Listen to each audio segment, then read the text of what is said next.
Hi everybody, I'm Bree the Plant Lady, checking in with a September weekly garden tour featuring everything that's growing in the back gardens as we count down the days to the fall open garden, which is Saturday, September 21st from noon to 4 p.m.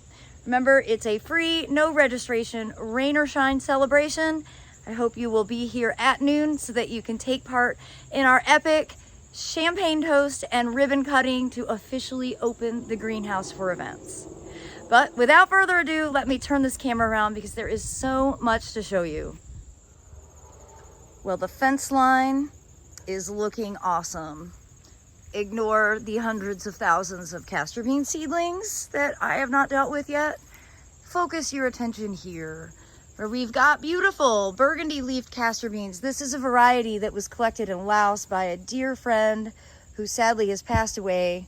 I love that it perpetuates in my garden because it reminds me of Alan Galloway. You see the pink flowered, dark seeded sesame is doing a wonderful job. It's got tons and tons of seed pods. This is what's used often in naan. So really cool to see that growing so well. The deer continue to do what they do. What can I say? We can all just sort of commiserate together that deer are destructive. And the sorghum continues to reach great heights. I'm actually seeing that it's starting to flower, which means it will start to seed soon, which is great because that is the whole purpose of growing it. It's totally growing up through this peach, probably a plant combination most people have never actually experienced. And the squash or pumpkin is really rocking and rolling. I think this is Kusha squash, but I can't confirm until I get fruit, or at least some fruit set. Ah, yes, it is. It is Kusha squash. Look right there. Excellent. That is awesome. This is really a delicious squash that's actually native to North Carolina, and it is a robust grower, as you can see. And I have a feeling that I will end up having fruit dangling out of that pseudolarix. And well, this is doing its job, kind of showing where the new bedline's gonna be. I'm hoping that I can just keep dragging these vines up and over, help smother out that turf. We'll ultimately deal with this bed expansion after frost. The Rostronuncula has started to open as well. This is a really cool plant, kind of similar-ish to a butterfly bush, but not seedy, not invasive at all. A really cool plant that pollinators love. And I showed you the dark-seeded sesame. Here is the white-seeded sesame, and you can see the flower is much paler. It's more white. And again, tons and tons of seed set on this. More over here. Now, this is definitely the Seminole pumpkin, and I know that because of the silver mottling on the leaves. So this is another really delicious variety. You can pick it small and eat it like zucchini, or you can let it mature into full-size pumpkins that are also delicious to eat. This Rose of Sharon from First Editions has been an absolute knockout all summer long. And usually I'm not that impressed with things that are so common like Althea, but I gotta say this one's spectacular. I have a few more that I'm gonna go ahead and plant in this border because I'm gonna be doing a big transition to make this a little more permanent with shrubs since I'll be swapping houses, and this will be the Airbnb property, and I don't need as much annual space if I'm not living here. I mean, I'll be living next door, but you get the point. The border here, I've got a whole bunch of eggplant that need to be harvested. Look at that. They are a bit difficult to harvest without pruners, so I'm gonna leave it.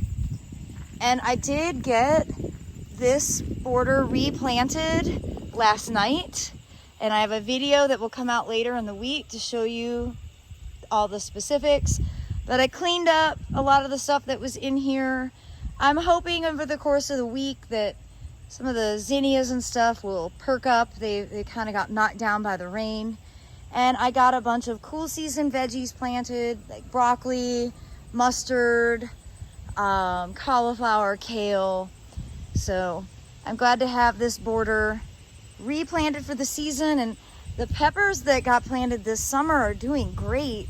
I've got tons of peppers that are actually ready to be harvested at any time. You can see they're all bell, very practical for my regular eating habits. So tons of produce to be harvested.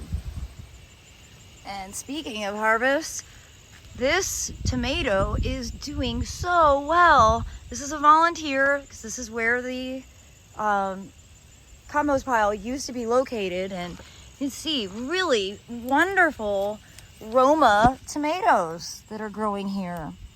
So I'm gonna go ahead and harvest, because I will eat some of these for lunch. Ta-da! So I pan away. You can see beautiful sky today. You might be wondering why there is a wheelbarrow full of wine bottles. And that is there because I was preparing for the arborist to be here yesterday, because they are going to remove that oak, and that had a big bottle wall around it, and they were worried about breaking the glass. So unfortunately, they couldn't come because of the rain. So these trees will still be in the ground for the open garden. The greenhouse is getting nicely covered. And of course, everything over here has been very productive. I've been harvesting tomatoes on a daily basis. And you know, I always say, like, the first and last tomatoes are the most special. All the tomatoes you get in the summer, you kind of take for granted. Also, really enjoying a profusion of raspberries, and they are so delicious. They never make it to the kitchen. I always eat them. And speaking of fruit that I've missed, there are some figs way above my head, and they look like they've been split, and actually wasps are eating those, so that's okay. I do need to start paying more attention to the figs, because this year we actually have figs that are ripening. And I wanted to show you more clearly how huge sorghum gets. And then you see up at the very top, it's starting to set its flower, which is where its seed will ultimately form. And you know, that's like 14 foot in the air.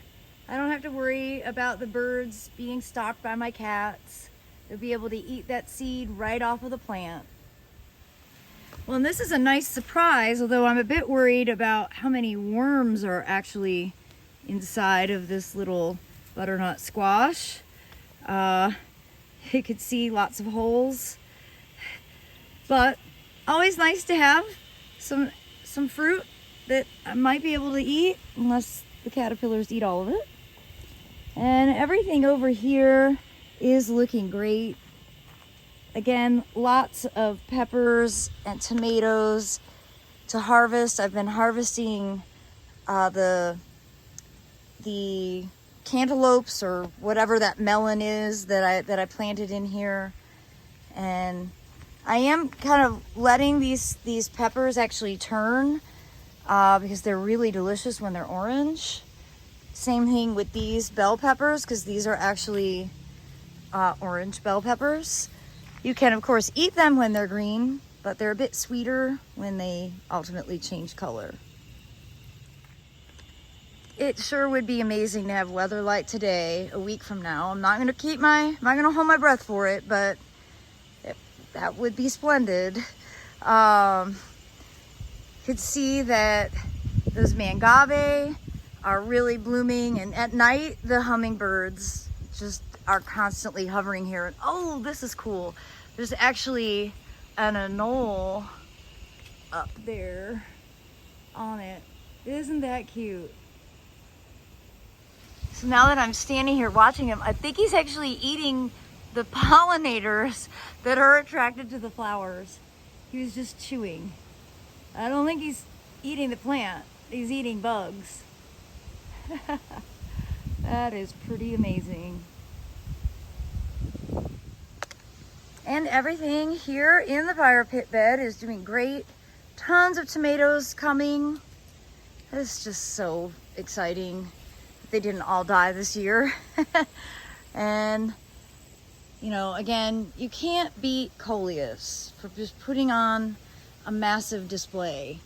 I'm seeing some very ripe tomatoes that I've missed. Oh, they've split open. So that is still edible. I'll probably just go ahead and eat it for lunch. Just cut off that split open part. This is what happens from excessive rain. There's really nothing you can do to control that.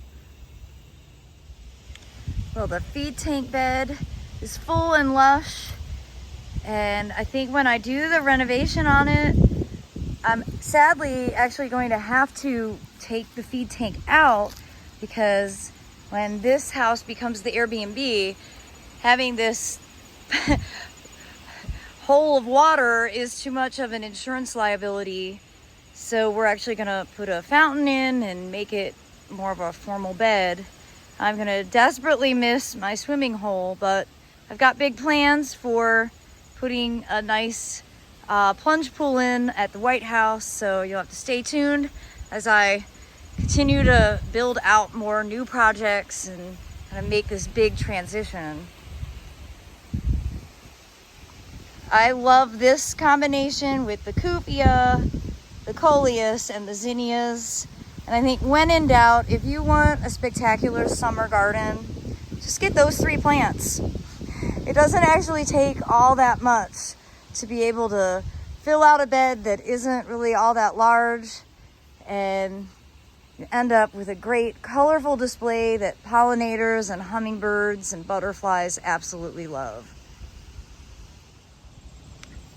And this border is looking great. You can see the black-eyed Susan vine is starting to flower, and that will really help cover the arch, along with all of those persimmons, which I'm thrilled about.